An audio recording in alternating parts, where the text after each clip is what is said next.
Okay, dos, dos, tres.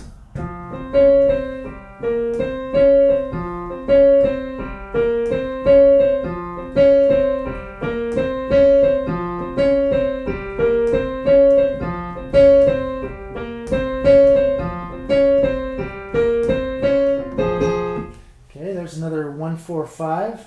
That's actually the first montuno I ever learned. It was from Mark Levine out of the Jazz Piano book, and that's a fantastic book. And he's got a great chapter on Latin piano and salsa and that type of thing. So I wanted to talk about this montuno for a second, and just theoretically, because it is simple, and there's just a couple other ways to think about these montunos, and I wanted to mention. So our palette that we're drawing from on this particular one is F minor, F natural minor. So here's that scale.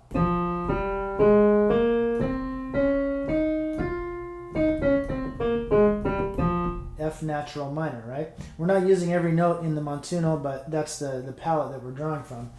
And then what I wanted to mention was that you can assign a number to each corresponding scale tone. So just start with 1 and on up, 2, 3, 4, 5, 6, 7, and then you're back at your root. So 1, 7, 6, 5, 4, 3, 2, 1. Every note has a number. So then you can, that's another way for you to conceptualize what you're doing with montunos, is to think of the numbers that are going on. So in our case here, we've got root, which is 1.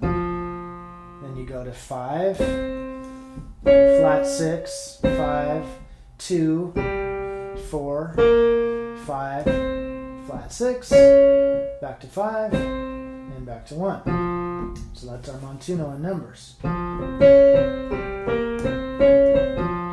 Right, so that's going to be an aid for you when you go to transpose it into other keys. You're thinking numbers quite a bit.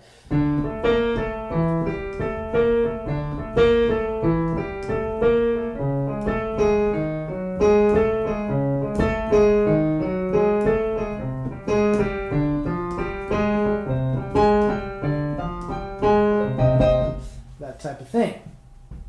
So I wanted to mention that, and then I also wanted to talk about the tumbao, or what the bass player would be doing. This is there's kind of a specific bass role, and so this is kind of like a most basic or archetypal tumbao part that the bass would be playing, and then I'll take a look at that for a second. So 1, 2, 1, 2, 3, 4.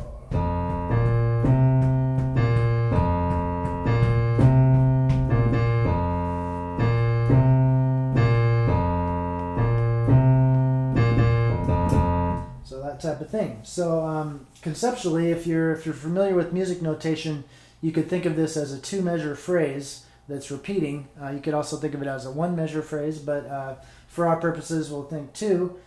And so what you're doing is you're playing the first note on the downbeat, and then everything else is on the offbeat, or you're not hitting 1 anymore. So what you're ending up with is these tied notes that are tied across the bar lines. So if you, in your mind, take those ties out, you'd get something like this with the bass line. 1, 2, 3, 4.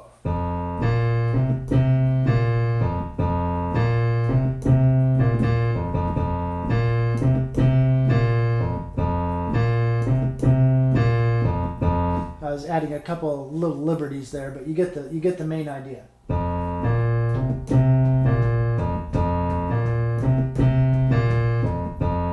Okay, so now we're just trying to understand what this is rhythmically, and kind of provide a little more context. Put the ties back in your mind's eye, and you get the actual bass line. So 1, 2, 3, 4.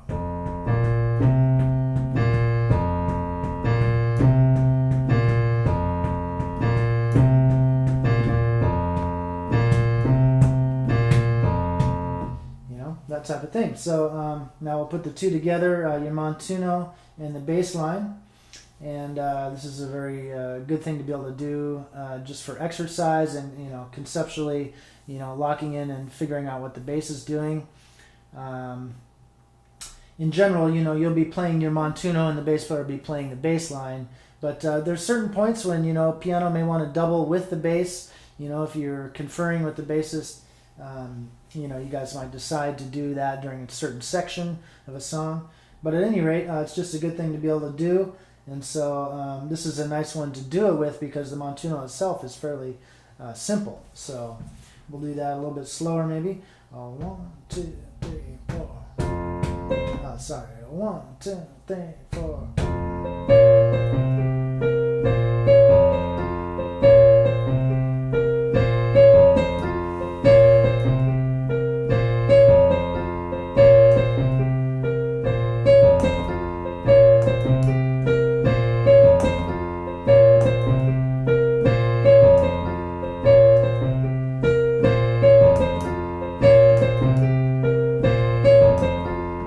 Okay, so it's just a good thing to be able to do. And, well, I think that's all I have for you today. Thanks for listening.